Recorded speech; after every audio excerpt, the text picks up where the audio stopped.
Hello, ladies and gentlemen, and welcome to another episode of the Daily Friend Show. I'm your host, Nicholas Lorimer. Today, joined by Michael Morris. Michael, how are you doing? I'm very well, thank you, Nick. I hope you are too. I'm pretty good. And also Alex Weiss. Alex, how are you doing? Very well, Nick. Thanks for having me today. Well, earlier this week we had an episode titled "A Politician Finally Does the Right Thing and Resigns," and we talked a bit about the resignation of the mayor of Tshwane, Randall Williams, who put in his resignation, and the coalition later clarified that this was because he had overseen a disastrous Auditor General's report of the finances of Tshwane. And as leadership, someone's head had to roll.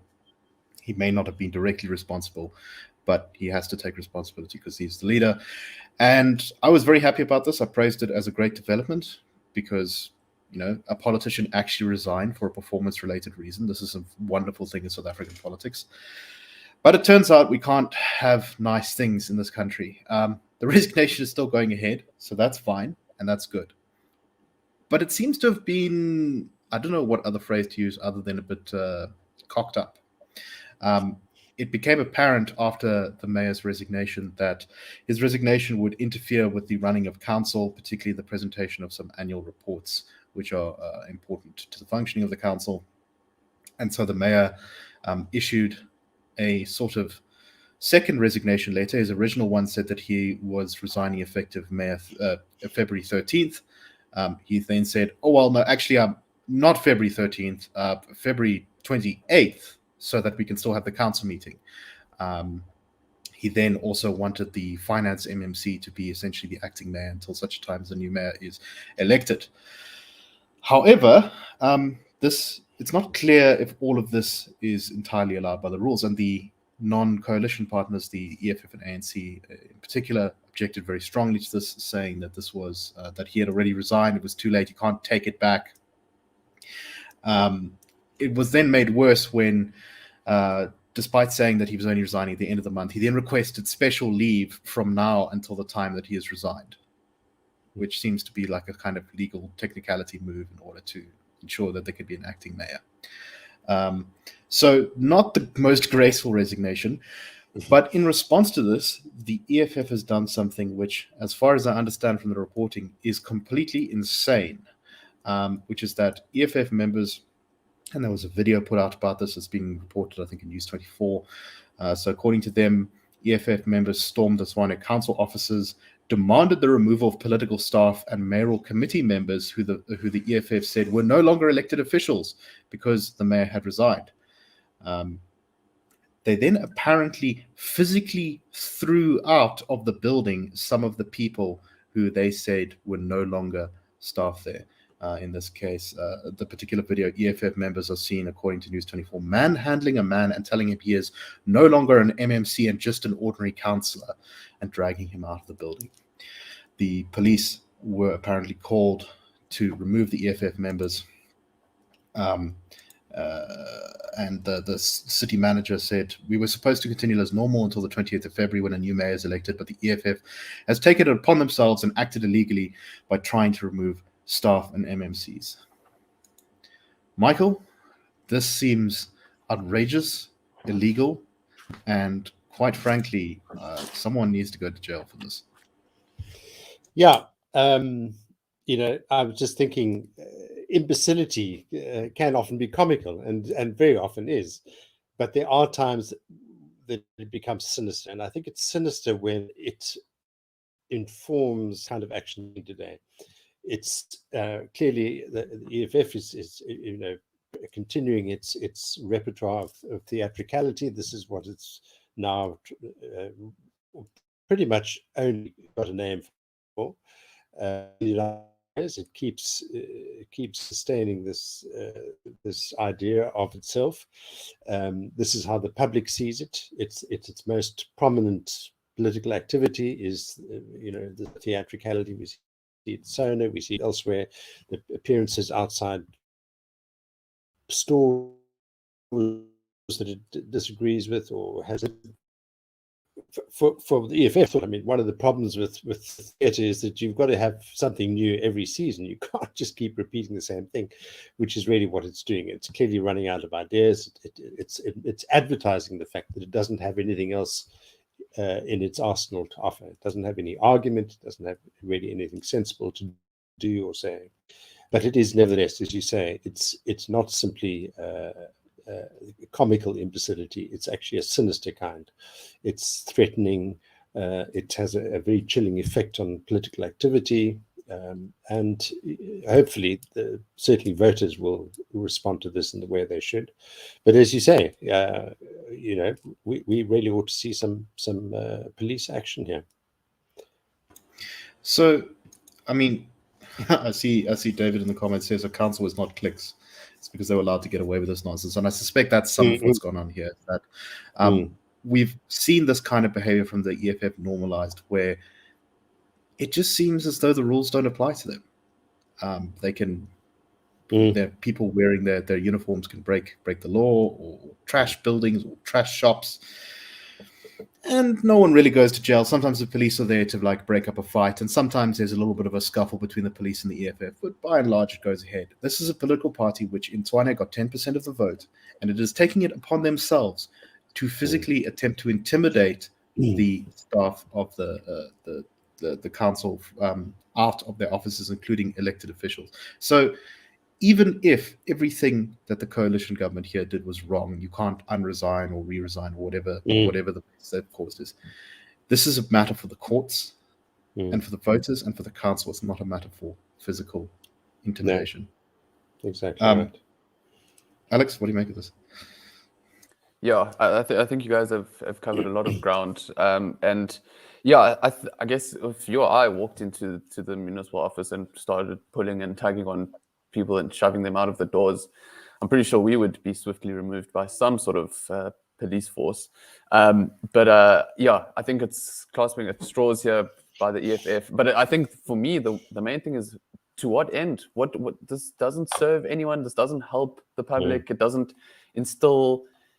Maybe if I were a prospective EFF voter to be like, oh yes, look at them doing what they need to do on my behalf, making sure that processes are followed, because like you mentioned, Nick, this is actually an instance where an elected official is taking the blame for an audit that was unsavory and doing the right thing. And it's just what the voter really wants to see is a peaceful transfer of power, making sure processes are followed, and to ensure that the running of the municipality can or the metro rather can continue. And it just seems this kind of action kind of gets in the way, and there's no ramifications, and we're just kind of left with, oh, okay, well, when next will some EFF disruption take place, and not add any value to the process of governance at all, and actually getting, service delivery and service delivery done effectively. No, it's just absolutely terrible stuff, and I really hope that this is taken seriously, not just by the people involved, but actually also the media. This can't be a sort of one-off story thing that just disappears. It's the country's capital. It's not. This is not like, and we already have this bias against small municipalities in the country where terrible things go on all the time, and it's not reported in the mainstream media. But this can't be left to that pile, because then we really are letting standards slip. Yeah. Anyway. Yeah. And I was just looking at Martin van Staden's piece this morning on the main opinion piece on the Daily Friend, where he talks about the season that we're entering, the season of coalitions and so on, and his piece is especially focused on why opposition parties mustn't coalesce with the ANC in 2024. But one of his points is, rapprochement between the reform-minded opposition, generally speaking, and the ANC or the EFF must be avoided. And what we see today is exactly why. It's an exact illustration of what the problem is with this kind of politics. It has, as Alex says, nothing whatever to contribute to the very considerable problems that the country faces. People know what the problems are. The poorest of the poor are really the ones who are feeling the brunt of it. And then we have this kind of, the theatrical antics, which not only makes no contribution, it actually detracts from the solution seeking that those people and all of us so desperately need. Right, it doesn't even accomplish what the EFF's trying to accomplish. Exactly. It's such a cynical, theatrical little thing. And it simply doesn't have the votes in the Tshwane Council to enforce its will. In one sense, Nick, it might actually be a backfire on them. I think the latest theatrics in what wasn't Parliament, but at Sona, don't think enhanced temporary Parliament. Maybe it's temporary as our state of disaster was at one stage, but that doesn't add anything to their CV of any merit. So maybe it will give credence to opposition parties and to voters to say, oh, okay, I definitely don't want this to be a factor in my vote, and bolster that sort of ANC, that opposition to the ANC EFF bloc leading to 2024. So maybe they're shooting themselves in the foot. It's a reminder just at a time when citizens of Tshwane might be going, this coalition isn't working out as great as we thought. Maybe we're not so happy. Maybe we should go back to and then there's just a reminder of perhaps what they had with the old government.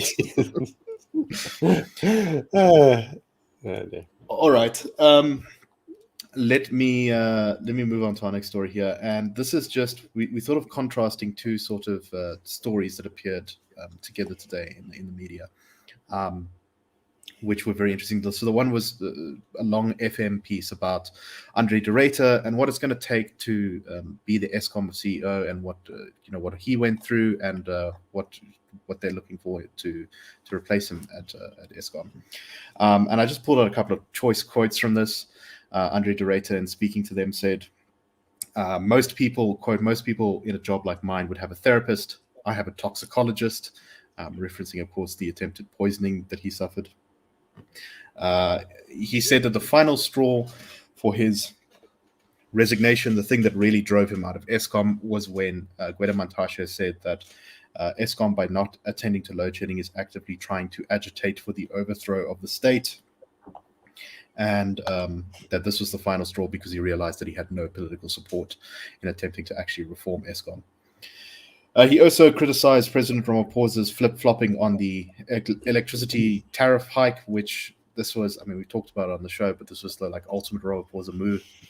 Your government approves and supports the tariff hike, but then you go out in public and say maybe it should be retracted. So you give the appearance that you're against it, but then you don't actually take any efforts to actually go ahead and retract it. So Eskom then will take the blame for the tariff hike and look like it's violating the president's orders or something ridiculous like that. And this just caused confusion. And he said, no, this is rubbish. He said that if they actually wanted him to stay, there would need to be a number of things that need to change. He said that the Eskom CEO would need significant freedom to operate, starting with hiring and firing people. He said, I only fired one person. That was the chief procurement officer, and that cost me a year of parliamentary hearings and accusations of racism. And I think therein is one of the, to say there's one problem with Eskom is underselling it, because there's a lot of problems with Eskom, but that is one of the very big problems as to why we're not making progress in Eskom, is that there's just an inability, there's just so much inertia, there's just a desire to protect the status quo, regardless of what the politicians are saying in speeches. At the same time, we've got this town, this municipality in, I think it's in the Free State, Mafube municipality, which includes towns like Frankfurt, Villiers, Cornelia, Twellen. It's just by the Vaal Dam. And it has, for I think the last 11 years, been running its electricity system in a very different way. If anyone has been to South Africa's small towns, you know that a lot of them are in incredible distress. The infrastructure has collapsed in some of them. The drinking water is not drinkable in a lot of them. Electricity regularly goes out in quite a few of them. But this municipality suffers none of these problems with electricity, and indeed much less of a problem with water. This private company called, I think, I've lost the name now, it's Rural something. Rural Maintenance. Yes, Rural Maintenance. Agreed 11 years ago with the municipality, which has been under administration since 2017. So it gives you an idea of how it's failing in its other ventures. But to essentially take over the management of billing and distribution of electricity in the municipality. And this has resulted in, or crucially, there was also no privatization of the assets. All of the infrastructure continues to belong to the municipality, even though it's being maintained by this private entity. The private entity pays for its maintenance and things by collecting the rates. However, the prices, I think, are still set by the municipality. It sets the rates. However, the private maintenance of this infrastructure has resulted in a much more stable grid. They lose only 6% of their electricity to various things like theft and breakdowns and stuff like that.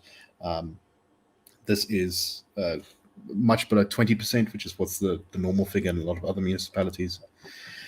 And they also are able to be more flexible with things like load shedding. They still have to comply with load shedding because they're not actually generating their own electricity, but they have different blocks. They only load shed people for 1.5 hours instead of for 2.5. They don't ever load shed the water treatment plants, which means that the water is still flowing constantly through the system. And I think really what we've seen here is two things. Firstly, getting the private sector involved can make a big difference because there's a much better relationship between performance and punishment. And even better, it's allowed them to make decentralized decisions specifically for that municipality that allow it to respond to conditions rather than the one-size-fits-all thing that we have in Johannesburg and Tshwane, where the load shedding means that the water stops working and everyone runs out of water for 2 days because they just can't pump enough up the hills.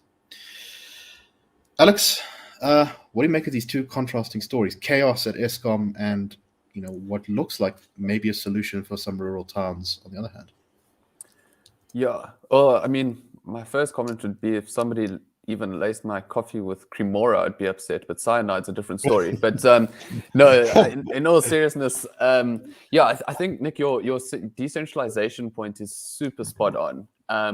Because even within the ability to manage the crisis, in effect, is quite incredible from this rural management company. Just being responsive to local concerns, managing the food production, which is obviously important to that local economy, switching the power off at times that in a way that is adaptive to the local economy, which is super important. And people can actually get on with their lives and manage it. And like they said, load shedding will be here for a couple of years. In contrast to, like you say, with all the tinkering really from the presidency, Gwede Mantashe, Pravin Gordhan. And I think that for me, the third minister involved, this new electricity one, Minister of Electricity, is just that, there's no accountability. And so they don't implement and rather hamstring any ability from a national level to actually manage the crisis, let the CEO of Eskom deal with the issue. Whereas at a local scale, you have local industries who have so much skin in the game and incentive to actually solve the crisis. And I think it is a really interesting case study. So it'll be interesting to see how it can be, related to other contexts and scaled up more broadly, I suppose. So what's interesting here is, there's, I believe it's an ANC-run municipality. There's no desire to. The ANC has 10 out of 17 seats. There's no desire to privatize this network, and I'm sure that this was done at least with some division and duress amongst the local ANC there. But while they didn't privatize it, they did a very important thing, which is, I think, Michael, that they allowed the company to have a 25-year contract. Because we haven't properly talked about it on the show, but there was an attempt to currently in the Northern Cape, I think, to essentially privatize a piece of rail network. But they're only offering 2 years. Yeah. So any private company is going to go, well, do I go in, fix everything, and then you take it back in 2 years and say, all right, now we're going to go back to business as usual? And I think it's the willingness to let go. They've still got their hand on the rudder here as government, but the municipality let go and said, okay, 25 years, that's a good long contract, that means you can make some money. That means it's worth investing in the infrastructure, and hopefully a contract will be renewed if the performance is as good as this report suggests. What do you make of this? Yeah, I think that's absolutely right. And some of the figures in the story are quite interesting. So, as you said, the contract runs for 25 years. It's nearly halfway through. Now, if we look at this period we've covered so far, there's 120 million has been invested in the network. Rural maintenance, the company has paid 22.2 million in royalties to the municipality as part of their deal, and a total of 709.4 million to Eskom on behalf of the municipality for bulk electricity. So it's kind of working for everybody. Bad debt write-offs stand at 0.5%, so tiny, 65 customers out of a total base of nearly 13,000 customers. So 65 are bad debt write-offs. I mean, that's got to be a dream for most municipalities in the country.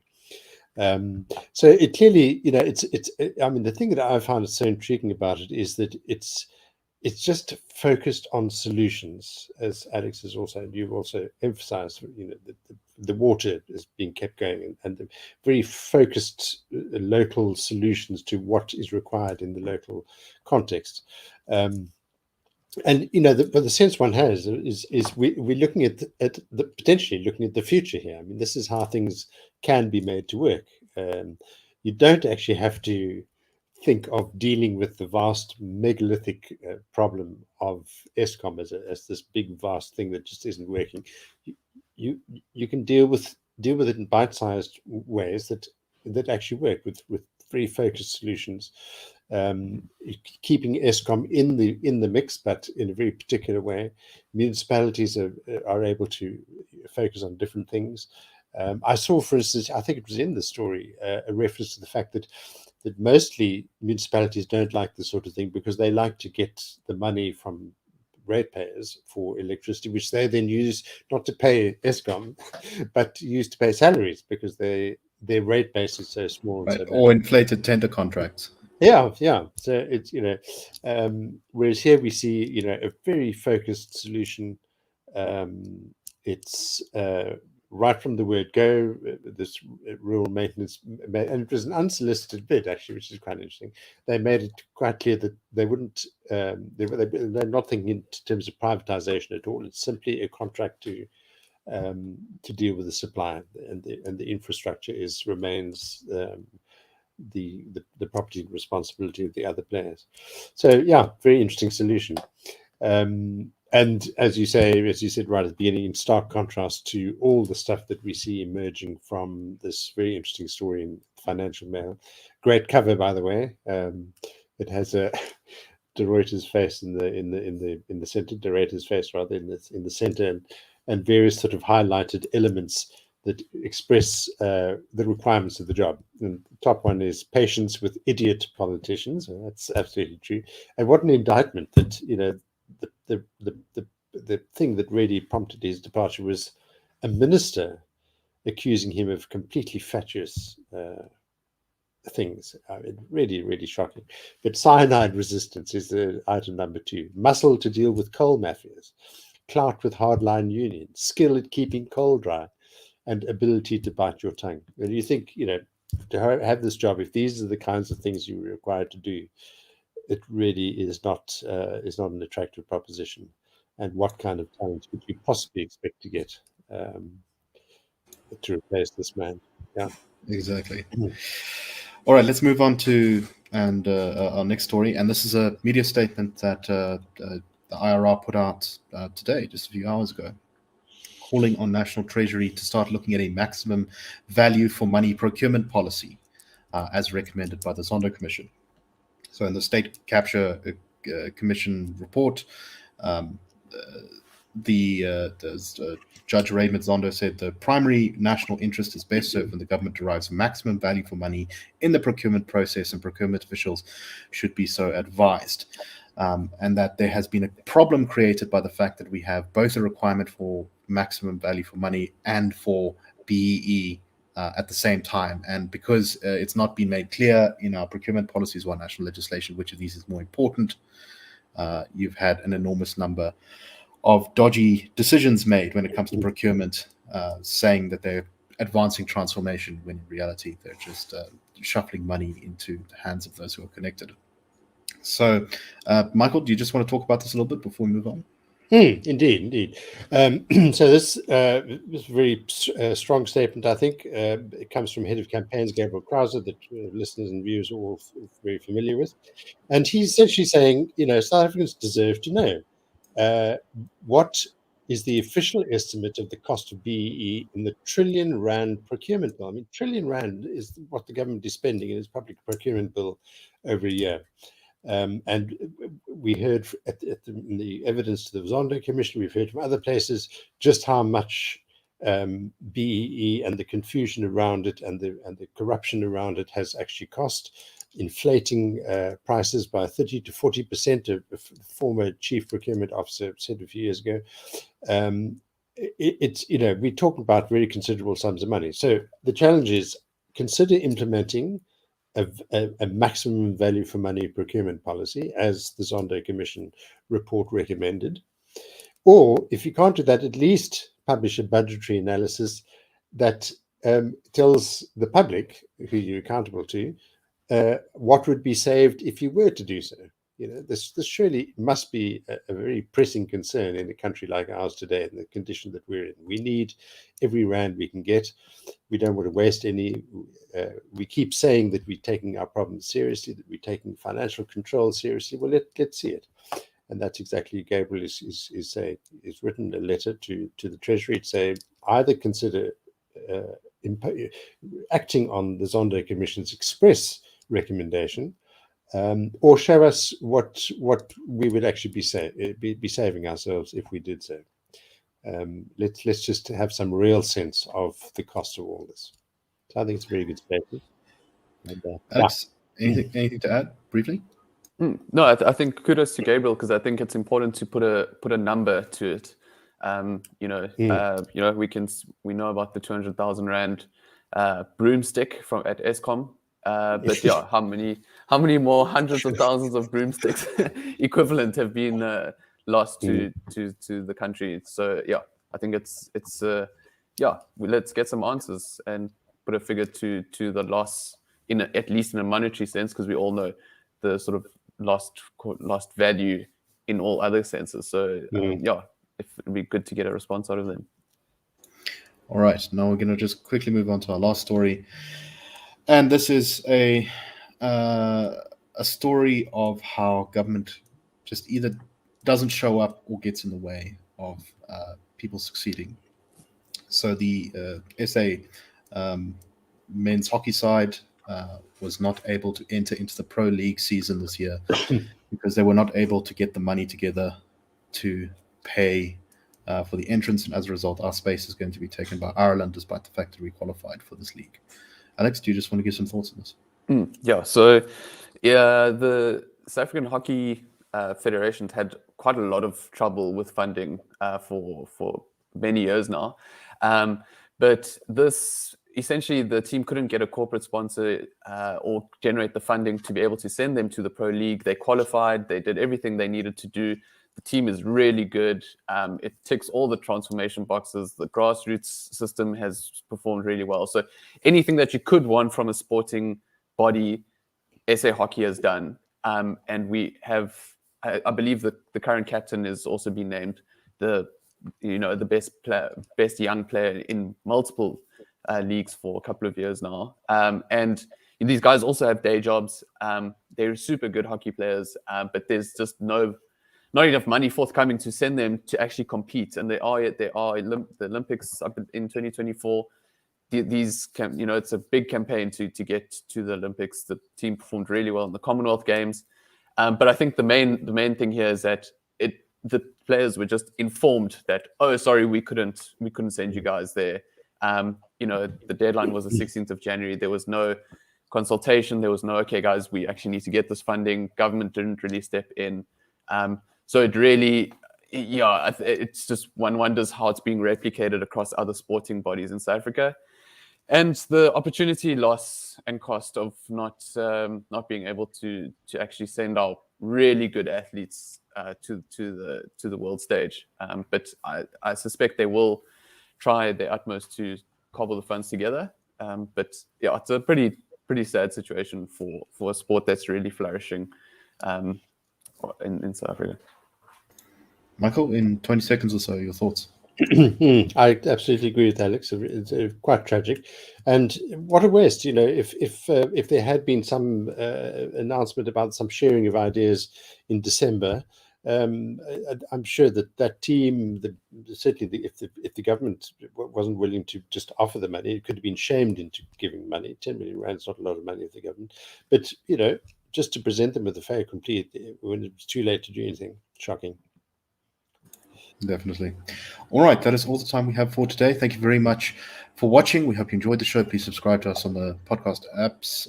Please subscribe to us on YouTube, and please like us or give us good ratings or whatever. I would really appreciate that if you enjoyed the show. Anyway, we'll see you next week on the Daily Friend Show. I hope you all have a fantastic and wonderful weekend. Cheers, everyone.